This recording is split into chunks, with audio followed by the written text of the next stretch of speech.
रेवाड़ी के गांव नांगल जमालपुर के दर्जन भर ग्रामीण आज जिला सचिवालय पहुंचे और जिला प्रशासन से गांव के सरकारी राशन डिपो होल्डर के खिलाफ कार्रवाई की मांग की। ग्रामीणों का आरोप है कि डिपो होल्डर ने फर्जी एंट्री दिखाकर उन्हें मिलने वाले राशन को डकार लिया, जिसकी शिकायत ग्रामीणों ने सीएम विंडो और जिला उपायुक्त को की है।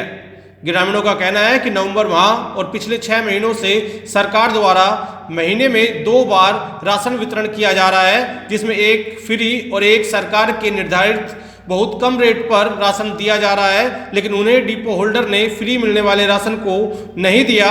जब उन्होंने ऑनलाइन राशन वितरण प्रक्रिया को देखा तो पता चला कि डिपो होल्डर ने फर्जीवाड़ा किया हुआ है। आपको बता दें कि सरकार भले ऑनलाइन राशन वितरण प्रणाली लागू करके राशन वितरण में होने वाले भ्रष्टाचार को रोकने की कोशिश कर रही हो, लेकिन कई जगह मिली भगत करके डिपो होल्डर फर्जीवाड़ा कर रहे हैं। हाल में हुई जिला कष्ट निवारण समिति की बैठक में भी राज्य मंत्री ओपी यादव के सामने इसी तरह का एक मामला सामने आया था, जहां एक गांव के डिपो होल्डर की शिकायत की गई थी, जिस डिपो होल्डर पर कोरोना काल में मिलने वाले गरीबों के राशन को डकारने का आरोप लगा था और जांच में वो आरोप सही भी पाए गए थे, जिस पर उस समय केस दर्ज करने के आदेश दिए गए थे।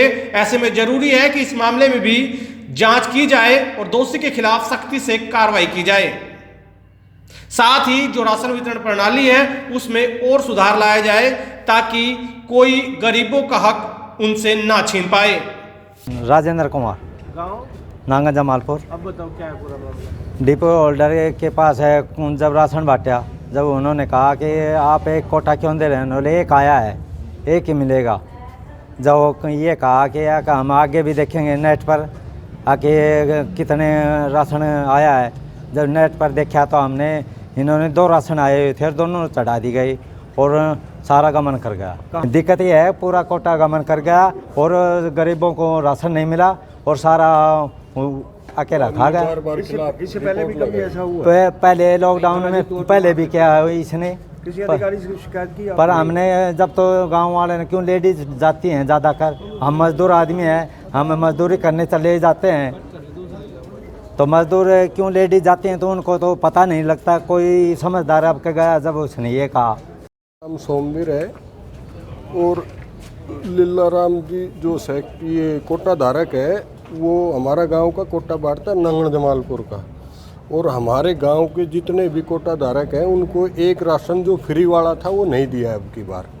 और उसके बाद फ़ोन भी किया हमने और पास में भी गया तो वो ये बोला कि एक ही कोटा आया है। फिर हमने चेक किया नेट पे तो 2 कोटा आए हुए थे। यहाँ से रेवाड़ी से चेक किया तो यहाँ से भी डबल कोटा उठ के जा रहा था। सरपंच को खिलाया वहाँ उसके पास, भाई तू पूछ उसको, तो सरपंच को ये बोला वो, अब भाई मैं तो 1 2 4 आदमियों को दे सकता हूँ गांव के लिए, मेरे पास दूसरा कोटा नहीं है फ़िलहाल। फिर सरपंच जाके बोले भाई क्यों नहीं है? बोले भाई उपले खा गए, ऊपर वाले खा गए, मैं क्या कर सकता हूँ। हमने सारे सरपंच के साथ में जाके ये बोला, अब भाई उपले कैसे खा गए, आपने साइन किए होंगे, आप माल ले आए होंगे। तो बोला भाई तुमने जो कुछ करना है वो कर लेना, मैं कोटा नहीं दूंगा। अब आप लोग क्या चाहते हैं? हम ये चाहते हैं कि जी उनके ऊपर कानूनी कार्रवाई और जो माल का गबन हुआ है उसका रिकवरी भरपाई हो। कब का राशन है ये नहीं, नवंबर का है, नवंबर महीना, नवंबर मास, हाँ 11वें महीने का है। योजना का जो फ्री कोटा है, और इसमें चेक तो हमने नवंबर में ही किया है जी। फ्री जितना आया है उसने सभी खाए हैं। पर हेड कितना मिलता है ये राशन? ये जी जो फ्री वाला है जी, ये 5 किलो एक आदमी का मिलता है, और बीपीएल का है वो 35 किलो एक कार्ड का मिलता है। आदमी गैल अलग मिलता है, और आदमी गैल जो वैसे राशन धारक है उनको 5 किलो एक आदमी का मिलता है। हाँ, और लगभग 400 कुंटल गेहूँ होते हैं उसके पास, एक गांव के हमारे के, और वो सारा गवन कर गया। और फ्री वाला जो लगभग आया है, जो प्रधानमंत्री की योजना से आता था, वो लगभग खाया है जी, जो सेंटर से आया है, किसी ने चेक नहीं किया। और अब के कोई बंदा ने, जैसे हमने चेक कर लिया तो हमें पता लग गया कि जी 2 कोटे आ रहे हैं और वो खा रहे हैं। शिकायत डीसी को भी दी है जी, सीएम विंडो को भी दी है, हमारी कोई कार्रवाई नहीं हुई है।